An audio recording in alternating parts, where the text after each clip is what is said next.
शेतकरी शेतामध्ये कष्ट करून मरतो आणि त्याचा पोरगा सीमेवरती लढून मरतो. नेता देशामध्ये मजा करतो आणि त्याचा पोरगा विदेशामध्ये ऐश करतो. हे इथलं वास्तव आहे. शेतकऱ्याच्या वाहनाला टोल आहे, टॅक्स आहे, चेकिंग आहे, लोडिंगची मर्यादा आहे.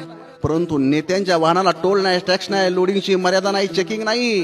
थोडं उलट सांगू का? शेतकरी हरामाचं खातो म्हणून आणि नेता कष्टाचं खातो म्हणून का माझा देश महासत्ता होणार आहे की नाही? एकेका नेत्यासाठी 40 सुरक्षा रक्षक 24 तास गण घेऊन तैनात आहेत.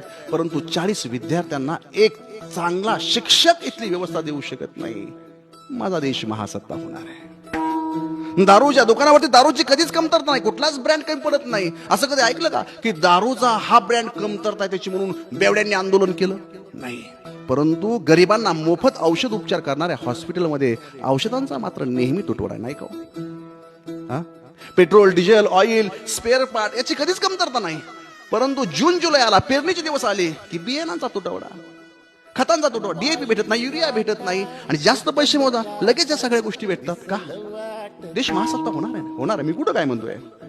काही नाही हो, गरिबांना लुटण्याचा पद्धतशीर कार्यक्रम चालू आहे. म्हणून मी शेतकऱ्यांच्या पोरांना सांगतो, तुम्ही शिका, संघर्ष करा. कारण शिकल्याशिवाय तुमच्या समोर प्रश्न निर्माण होणार नाहीत.